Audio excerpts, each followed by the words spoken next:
环球大战线深入世界最前线，我是董继桥，向全球各地的观众朋友问好，大家平安。请留言告诉我们您是在全球哪个地方收看我们的节目。对于我们的节目呈现还有讨论的话题，有任何的想法呢，都欢迎踊跃留言来鞭策我们的团队。马上介绍这一集的3位来宾，第一位是清华大学讲座教授张妍婷，主持人好，大家好。第二位前国安会副秘书长杨永明，主持人好，各位朋友好，以及陆军退役少将厉正杰。金桥好，各位观众大家好。好，我们节目一开始要讨论的话题呢，就是要聚焦现在中东的战火又要再度燃烧了吗？美国总统川普他又在放话，他说呢，我们正在密切关注伊朗，因为美国有一支强大的舰队，现在正在往伊朗来进发了。那么川普会这样讲呢，其实已经代表了美军想打伊朗的这个目的还是很明确的，并且模拟出了2套的攻击剧本哦。我们来看方案1，是所谓的有限打击。主要是针对这些伊斯兰革命卫队他们所在的军事设施做如这个手术刀般精准的力量去打击。那重点是削弱他们的军事力量。方案2呢，就是要把场面闹得更大，决定性的打击就是发动高强度的军事行动，要把伊朗现在的政权整个翻掉，不翻掉呢就不罢休这样的一个决定性的打击。好，2种方案呢要来实施都离不开一个重点，就是什么？航空母舰打击群。所以我们也观察到林肯号。他在通过马六甲海峡之后呢，他偷偷关闭了他的定位发送器，所以说现在林肯号整个航母他们是处于一个隐蔽的航行模式了，这也是以往美军在进入到备战状态时呢一贯的模式。而它所上面搭载的 F-35这个逆踪战机也会是这一次如果要空袭伊朗呢必不可少的一个空中力量。除了 F-35之外呢，美军的海外基地还可以来帮助包括了 F-15E 啦，还有部署在其他更多地方的这些空中战力，都可以来做一些联合的支应。好，一言以蔽之呢，就是现在美军对中东地区的军事动作，我们看到不管是明面上的、明面下的，都已经是这个蓄势待发的感觉了。这个箭呢，马上就要发出去了。那依照过往的经验，川普他授权的进攻绿灯，这个周末有没有可能就放行了呢？我们先请张教授来做分析。我们可以看，这林肯号航空母舰到位了阿拉伯海，然后它的一些相关的，包含空中预警机，还有 KC-135空中加油机，以及 F-15E， 如果都到了中东的美国驻军的基地停火之后，我认为一切到位了，它就可能对伊朗开始动手。那最重要的，我们知道有2个关键因素你要到，第一个空中预警要到，E3跟美国林肯号航母舰属了 E2D， 这个2个都要起来，因为没有起来，没办法做空中管制，可能有时候会造成误击事件。是，那这个就非常重要。那这2个没有到位之前，我认为还动手的可能性还没有，因为要空中。另外一个我们讲的就是 KC-135空中加油机，因为这个航空母舰不可能太靠近伊朗，因为否则伊朗的地对舰的反舰飞弹会对航母的打击群实施威胁、实施攻击。那它会在它的这个飞弹有效射程一个安全的距离，那这个时候就要空中加油机了。因为空中加油机 F-35也好，或者是咆哮者的战机起来没有经过空中加油，可能在返航油量会不够。所以我认为这2个空中以及空中加油机到位之后，才有可能实施攻击。攻击的方式如何呢？我认为外科手术式。上一次的时候，在1月3号对委内瑞拉实施马杜罗实施。这个类似斩首，就把他抓起来送到纽约去准备这个审判了。对，那我认为这是外科手术室。那它的进行的步骤要有4个。第一个，一定要电磁制压，电磁权一定要先强调，对伊朗的防空飞弹电磁制压住。那这时候这就可以获得了电战的优势，才会有第2步。第2步，我认为美国会发射战斧巡弋飞弹。所以它这航母打击群为什么要过去？因为它的提康德洛加级的飞弹巡洋舰，以及它的我们所讲航空母舰的飞弹驱逐舰，还有护卫舰，里面有战斧巡弋飞弹，这个就是对它这个伊朗的重要的雷达站的关通系统、重要的指挥所，先做第1级破坏。因为这样子的话，美国才可以掌握空优，先把它的关通系统跟防空飞弹阵地先做破坏。第3步骤才是派战机进入。那派战机就分有2股兵力，第一个 F-35负责制空，因为它逆中战机，空优交给他。F-15负责对地打击重要的目标，因为这些相关摧毁完毕之后，美国经过人造卫星的战果征兆，还有哪些要继续要摧毁？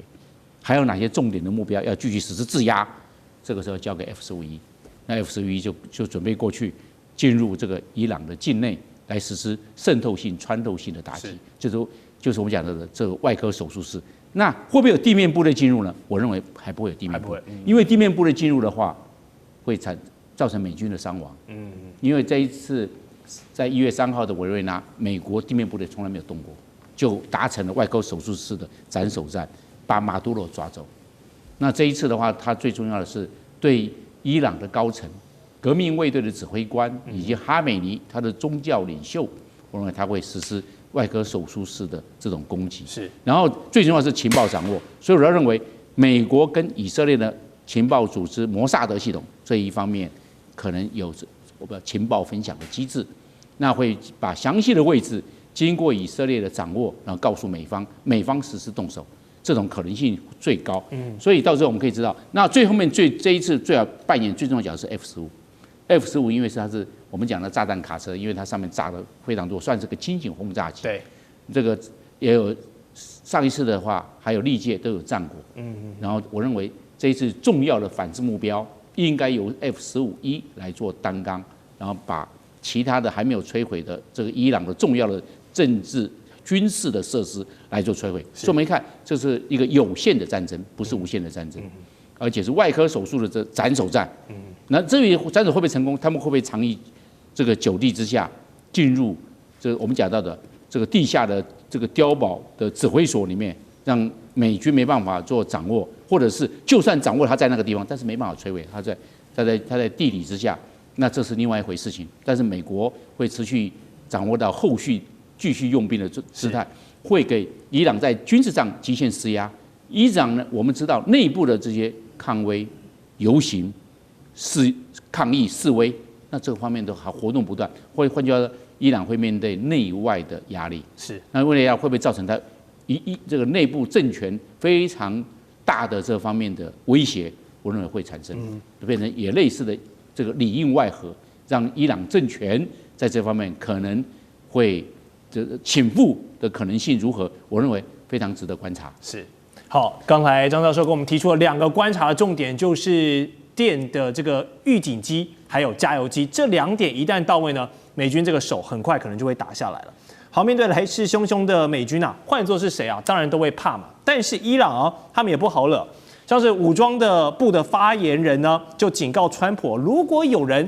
敢对我们的领袖伸出侵略之手呢，我们不仅会砍断他的手，还会让他们的世界陷入一片火海。哇，你看这话说的很强硬哦。而且伊朗的这个武器库真的能做到这样的底气吗？我们就来盘点一下。伊朗虽然去年呢在跟以色列的对轰中消耗了700枚的飞弹，不过呢他们在美军的估计下，可能还拥有3000枚以上的各类飞弹，其中就包含了这个法塔赫的超高音速飞弹啦、流星3型的弹道飞弹等等，而且射程呢是可以覆盖到2000公里的，整个中东都在射程范围之内。而且日前完成了这个试射啊，有这个高达1万公里的洲际飞弹哦，也是试射成功的，可以直接威胁到美国的本土哦，这个大家伙。那我们都知道呢，另外中国大陆还有俄罗斯也都对伊朗有一些飞弹的资源，我相信这也是美军所忌惮的。那好，我们都知道现在美军很积极在部署它的 Golden Dome 它的机穹系统，但是在机穹系统都还没有建制完成的时候，如果这个时候像这位伊朗发言人警告的，你打我，我就让你美国陷入一片火海，防御上做得到吗？美军可以防得了这个伊朗最可能的反击手段大概是什么？来，将军。我们讲了这个美国虽然拟了2套攻击伊朗方案，第一个是有限打击，我认为有限打击它没有效，这去年6月份已经证明过了嘛。美国跟以色列来讲，对伊朗这个持续的空袭了12天，但是虽然说是也可以称之为有限打击的，但是它现在一样依然又壮大起来了，所以有限打击是没有效的。第二个来讲，决定性的打击，我觉得它做不到。为什么美国做不到呢？因为如果说你没有地面部队进去，那你根本做不到。你光想要靠空中的力量屈服敌人的意志，或许对一些国家你可以做得到，但对伊朗这个国家，你光靠空袭是屈服不了他的意志的，因为他有很强烈的这个宗教的思想在里面那如果说你没有这个地面部队进去做不到。那这一次来讲，我们看到伊朗准备了大量的导弹。美国跟以色列到现在为止，他们的战略观念还是传统的空中的空袭制空作战，或者是地面的武力攻势作战。所以我们看到美国跟以色列来讲，都有强大的空中以及地面攻击的力量。但是伊朗这一次给我们示范一次什么叫做导弹作战，我称之为也是一种不对称的作战。它虽然说它没有很强的空中武力水面的舰艇或者是地面的作战武力，可是它有很强大的一个导弹。那你也可以称之为一个就是不对称的作战，它一样可以对以色列这个距离1000多公里以外的国家来用导弹来实施攻击。去年6月份，它已经证明了，它确实是你的拦截力道后续去年6月份之后这个以色列对于伊朗的弹道导弹的拦截，那个感觉上面它的拦截率已经降低了。那以色列自己有好几个重要的设施都被击中目标。那美国来讲的话，现在它在中东地区有很多的重要军事基地，包括卡达尔的这个乌代尔空军基地，包括在巴林的第5舰队这些都是在伊朗的导弹射击范围之内。那如果说美国自己也知道担心了，他现在开始将这些基地人员做一些撤离，可是这个你能够撤离跑得了，庙跑不了。这个和尚可以跑得了但是庙你跑不了。如果说伊朗一旦对你这个基地设施实施打击，那你一样会遭受很重的损失。尤其是这次伊朗它号称它有一款的新型的导弹，洲际导弹，射程可以到达1万公里。我们不论它是不是吹牛，但是如果说它已经讲出来的话，那确实可以对美国实施攻击。当然不至于对美国全国造成一片火海，可是他只要找到以美国这种他只要老百姓他的几个主要城市遭受到一枚的导弹攻击到，我觉得对美国全国的政局来讲就会产生很大的影响更遑论这次如果说伊朗已经准备了将近3000枚的各型导弹，我觉得这个不是吹牛，可行性是很高，因为去年6月份之后。我们就听到伊朗大量的进口硝酸铵这一类的这个导弹发射的原料进口，然后中间有一次还发生过爆炸，那可见它在大量的存储以及制造这些弹药。但最后我们要知道，伊朗这个国家它最大的武力是什么？是革命卫队，它不是国防军，国防军武力不强，但是革命卫队是真的是有战力的一支部队，而且是有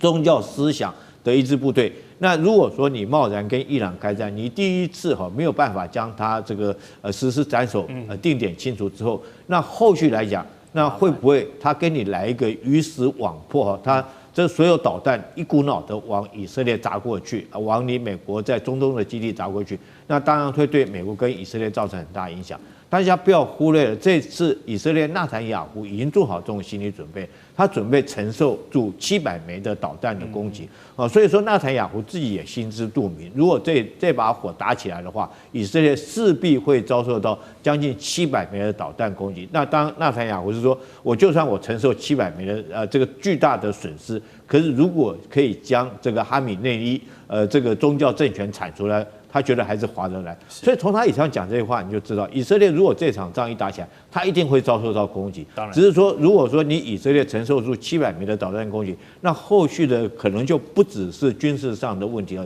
而是国内的政治局势。以色列老百姓可不可以接受？还有美国，还有国际的战略观点、地缘政治上，如果说这个当这种导弹确实发挥它这个所谓不对称战争的这种效果之后，那对于全球的后续以后的战略想法会不会改变？对于整个地缘战略会不会有重大的改变？这才是觉得更加以深思的。但是我讲一个结论，我认为美国不敢贸然的动手。还是不太贸然动手，因为美国如果真的对伊朗打下去了，在中东最重要的盟友以色列呢，可能就要先挨打。不过，总理纳坦雅胡也已经做好壮士断腕的决定了，说我愿意承受700枚这个飞弹的攻势，但是如果可以把这个哈米尼的政权铲除掉，他认为是值得的。可见中东局势现在已经很接近一触即发的状态了。不过开战前呢，川普也再次强调，他将对跟伊朗有往来的一些国家加征25%的关税，并且是很快就要生效了。可见啊，美军要飞弹跟这个经济武器啊一同来发难。那当中受到影响最大的，当然就是中国大陆还有俄罗斯嘛。而如果美国真的等手让哈米尼政权垮台，势必会扶植一位亲美的领袖上去做这个政权的交替。那么长久以来，对中俄两国在中东的布局会有什么非常重挫的严重性吗？还有这么多年来，伊朗人民已经习惯这样政教合一、这样神权政治的哈米尼式的这样的洗礼呢？如果这个时候伊朗社会的最大群体换老板了，换了一位亲美的领袖，在这个情感上能够接受吗？杨老师，伊朗不是委内瑞拉，格陵兰、黎巴嫩，伊朗也不是伊拉克。美国要在那个时候打伊拉克战争，都是出动地面部队。那当然，现在如果要打伊朗，真的能够一下子取得全面胜利吗？占领伊朗吗？还是说只不过是重点的飞弹的打击，然后呢加速伊朗政府内部的这种混乱，以及它可能走向动荡？所以几个选项都会对美国跟对伊朗跟对整个中东都不同的影响跟冲击。那当然也会对中国跟俄罗斯会有不同的影响。如果说伊朗能够抗拒了美国几次轰炸，其实有点像是延续过去几波的这种情况。那内部的这种就是说那种压力锅会更加的闷烧。那这个东西等待下一次什么时候呢？会怎么样的爆发？不知道。但如果说美国决定真的是要去政权更替，对，那就必须要除了飞弹之外，甚至可能有一些地面部队，或者是说呢进一步进去渗透，然后支持反对的力量。对。可是反对的力量现在看不到有武装的力量，武装主要还是在革命卫队跟他的民兵组织。那有没有可能他们转变？这是我觉得美国在这几十年来大概都思考过，但没有成效。也不要忘记，伊朗还是有很庞大的神权支持者，毕竟这个什叶派的支持者还是很强劲的。是的，所以就算是我们做美国最理想的打算，他在短期之间可以去更替政权不一定他自己美军进去更替，而是里面的内部的政府动乱而出现新的这个政权，他会不会出现一个亲美的政府呢？我个人觉得，愿意跟美国交往、愿意跟美国和解的这个政府，其实这个声音一直都存在。现在的伊朗的总统，他其实某种程度也是比较温和派，但是他没有实权，对，因为最高领袖掌控一切。所以如果说这个现在不要讲变动太大的话，现在的伊朗总统如果真的掌实权，他可能愿意和解，但他不一定会亲美，因为他也知道整个伊朗人民的组成，以及伊朗在这里的地缘利益，还有呢过去和俄罗斯和中国大陆的关系，其实都是他很重要的一个环节。因此，他完全的亲美，你事实上可能造成地缘政治很大的变动。那当然跟过去俄罗斯的战略跟军事关系，跟中国大陆的能源、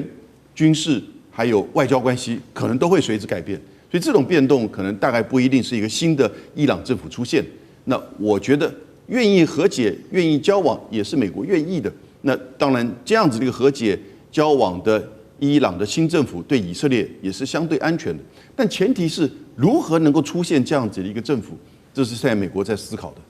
好，这个谢谢杨老师的分析哦。这个是不是要借助扶植另外的力量来推翻，让现在伊朗内部的压力锅整个爆开来？这个要时间来观察。那待会我们会跟3位专家继续来探讨更多的国际军事、地缘政治，还有专业分析的产经话题。马上回来。地缘政治、美中之争、战略价值、强权崛起、小国生存，现在与未来洞悉事件走向，掌握世界脉动，全球观点尽在环球大战线。